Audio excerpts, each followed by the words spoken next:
I think as a human being, you should always have people around you who are smarter than you who disagree with you. Because otherwise, you're going to keep purifying your echo chamber, and you're going to go from thinking you have all the answers to knowing you have all the answers. And then you're really dumb, and you're really an asshole, and you're really part of the problem.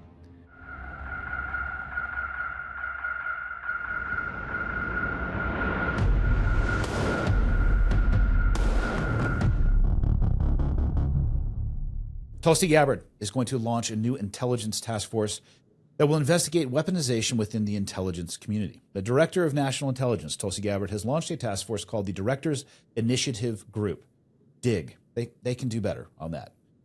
That she will start with investigating weaponization, rooting out deep-seated politicization, exposing unauthorized disclosures of classified intelligence, and declassifying information that serves a public interest. Do you think that DIG, which is, again, the Directors Initiative Group, can be effective in its mission to depoliticize intelligence agencies? I like Tulsi. I'm friends with Tulsi. Same. So I'm not a great. I'm not the best guy to ask because whatever she does, I'm gonna always defend her probably just because I'm emotionally. And the way I look at this is strip her name out of it. Yeah.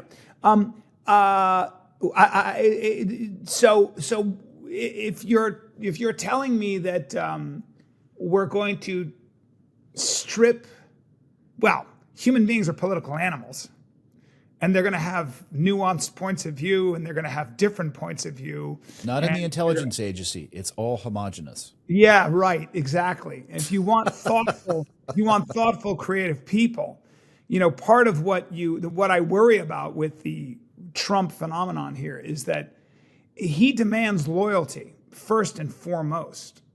And what that creates is not loyalty. What it creates is a circle of liars. Because nobody is going to agree with you if you're a ruler completely and totally. But if they feel like their job depends on them agreeing with the emperor's new clothes, if you create that scenario where he tolerates zero pushback, then what you get is a circle of liars. Dictators are constantly being lied to. I'm not saying he's a dictator. I'm not jumping on that. I'm saying that if you create an environment where loyalty matters more than the truth, and where loyalty matters more than agnostic analysis, well then, good luck. Good luck getting to solving real problems. And that's my biggest concern. If we're rooting out, what that sounds to me like was we're rooting out any disloyal intelligence operatives, people who may not like Donald Trump, people who may have a different point of view on how the world should be, people who disagree with certain things, like maybe USAID isn't all bad, etc. And if they're going to look back on all of their writings and their musings, I think that's a huge mistake. I think you want people who disagree with you. I think as a human being, you should always have people around you who are smarter than you who disagree with you. Because otherwise, you're going to keep purifying your echo chamber, and you're going to go from thinking you have all the answers to knowing you have all the answers. And then you're really dumb, and you're really an asshole, and you're really part of the problem. So I really, I think every administration does this to a degree, but I think it's not, I don't think Marcus Aurelius would have done that. Yeah. No, I was going to say, open with almost the same thing that you did. As long as we're talking about human beings here, good luck trying to get rid of a bias of any kind. I wish that what I would love for the perfect intelligence apparatus would be, regardless of political belief, bias on each side, whatever life experiences, they come together. Their role is to collect, aggregate, view, parse their way through, and then disseminate the information upstream to their directors, whatever it may be. You can be as biased as you want to, but leave your bias and just report the information up as agnostically as you can, like you described. Because the role of the intelligence apparatus is actually just to inform the decision makers, and then the decision makers can make those decisions. But if they're getting information, I understand what you're saying. If people now are afraid to provide information that may not align with the person making the decision, we have a serious problem. And who decides what is, using their own word, deep-seated politicalization? Who's writing the litmus test on that? How do you decide which side the pendulum is going to swing on that? Is that, is there really an objective way to decide that? Is it Right. somebody who has in their Twitter profile that works for an agency that where they said something that was negative towards either administration? You know, I wish we could find a place. What's the TV show going on now where they get the and I'm not advocating for this by any stretch of the imagination.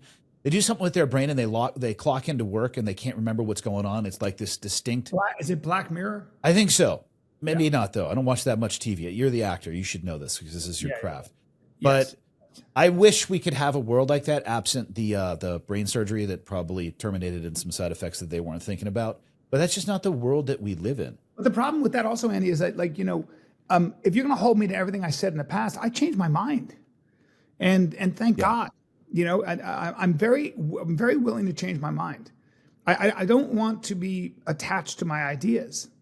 My ideas may change. You might have a better argument, which is why it's so important to discuss these things and to be agnostic. It's not to say that you shouldn't have principles or that you shouldn't stand behind a philosophy, like freedom, but please be, you've got to allow for the possibility that somebody else may have a better idea and it might be uncomfortable to you.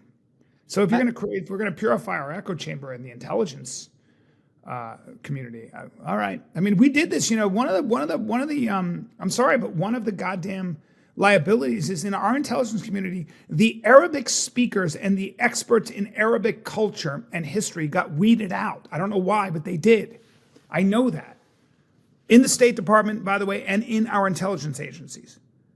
That did not happen with MI6 and stuff like that. But for whatever reason, in our intelligence apparatus and in our State Department, the number of Arabic speakers, the number of people who understood the fundamental divide between Sunni and Shia, which is everything when it comes to the Middle East, dwindled down to about 3 people, from what I hear from pretty reliable sources who were there. And because remember, I lived in the Middle East for 8 years of my life. But part of the reason we may have missed this budding phenomenon called Al-Qaeda, or maybe one of the reasons that war was prosecuted so chaotically is because we didn't know what we were getting into. So yeah, I mean, I pitch this to people when things like this come up, and I will say, who would you rather have in your intelligence world?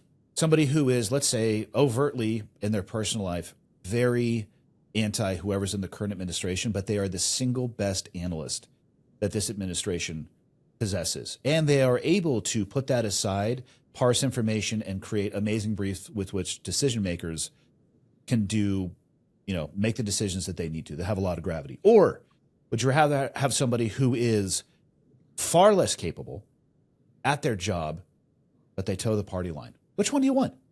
I mean, I have to take the former over the latter every single time. of course, because the former is looking for the truth, is closer to the truth. Not the king's whim or the king's emotional preference or political, vantage point. No, you're right. You're 100% right.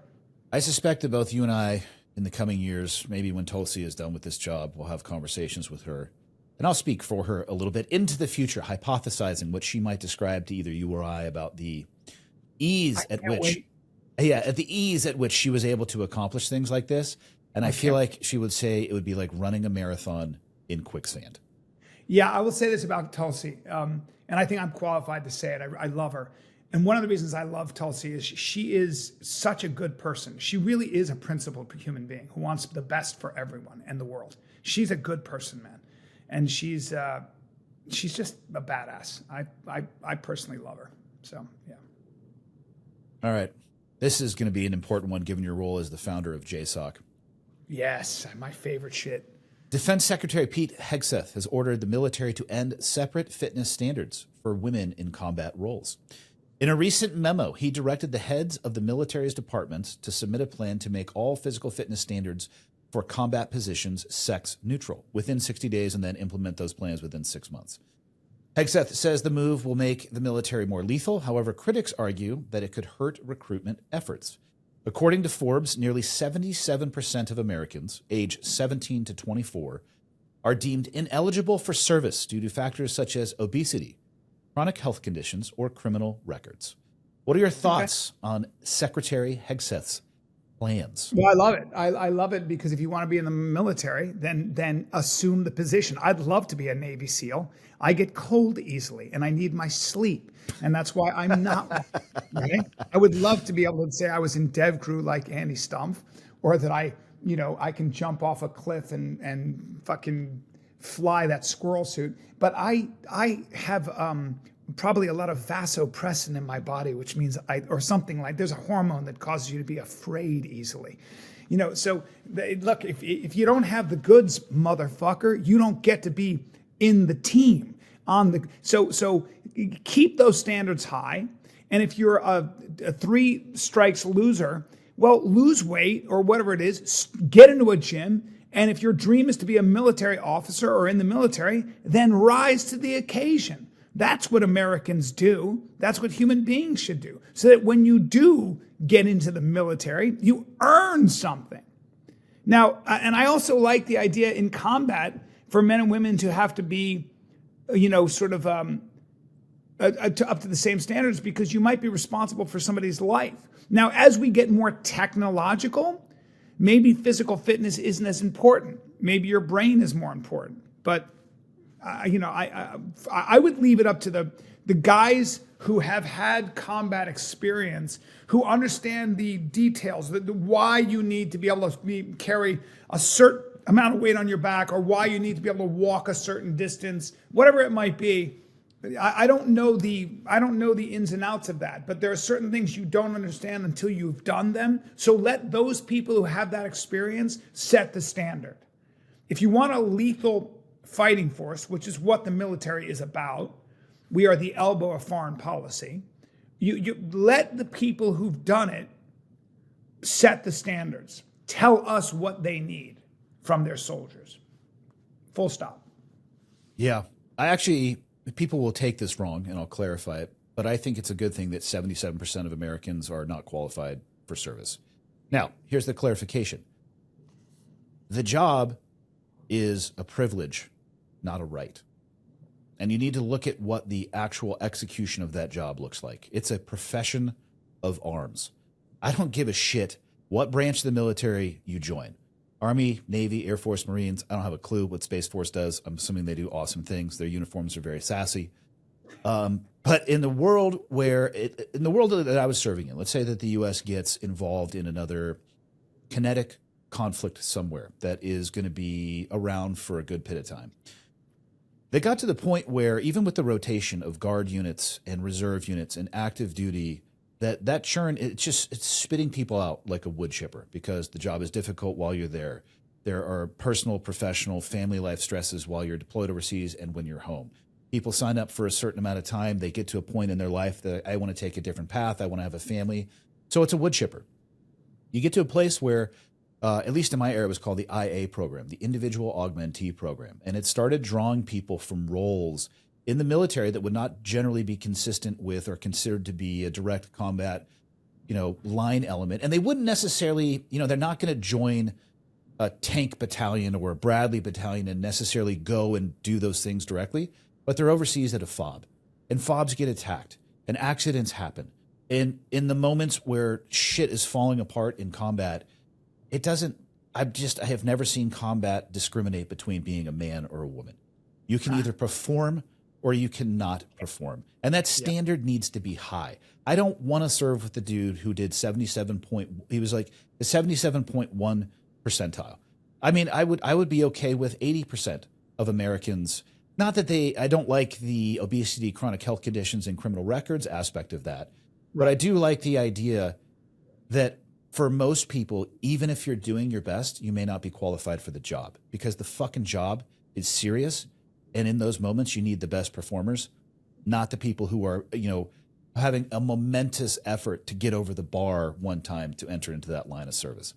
And I've also never seen a bullet deviate path. It's like, oh, there's the woman. I'm going to go get that one. Nope. Doesn't work that way. No. It's just, and I mean, I'm 6 foot tall, 200, I think it weighed about between 200 to 220 pounds when I was active, plus 90 pounds minimum of equipment. You got to be able to move that. I'm sorry. Yeah. And to have a different physical fitness test for men and women, but then put them into the same environment, although that may sound like some to the outside for people, oh, that makes sense. Men and women are different. I completely agree, but they're expected to do the same thing in that environment. And all standards have to be reverse engineered from the real world application, in my opinion. But what the fuck do I know? I think you're 100% right.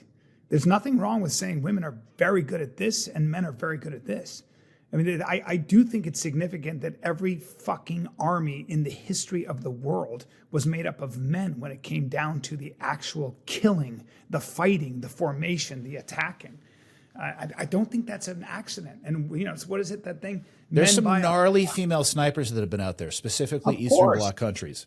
Great. Yeah. And they should, and if they can perform, get them in there. Yeah, absolutely. I'm saying. But what you're talking about in the days of like physically clashing on the battlefield, it was what it was. It was what it was. But yes, as I said, as combat becomes more technological, it may very well be that women are better at some things. But meritocracy here, you're right. Whatever works. I'm no problem if you want more estrogen in my ranks if they're doing the job better. No problem. You want to worry about recruitment? Let's be better than just the physical standards. It's 2025. We can't think of better ways to maybe entice people to join the military. I was doing an episode with the guy Mike Ritland last week, former SEAL dog trainer. He goes, you know what? Here's an idea for you. You want to help with recruitment? I had his dog bite me. I wore a sleeve, and that 65-pound Malinois bit me. It was so disconcerting. I was like, "That's a 65-pound dog." Oh yeah, it'll light your tits up.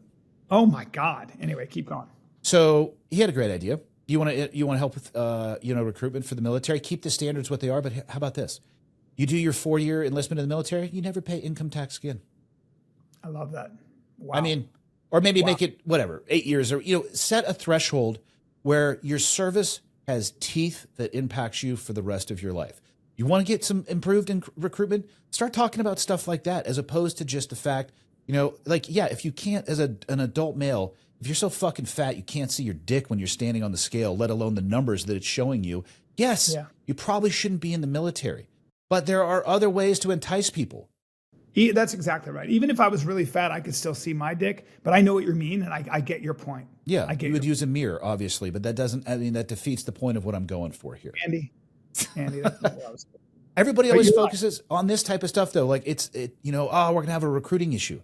Start thinking outside of the box. Let's sweeten the pot and create a system where it is more enticing than the alternate. But also you have to work your ass off, and you may not actually achieve it. Cool. That's great.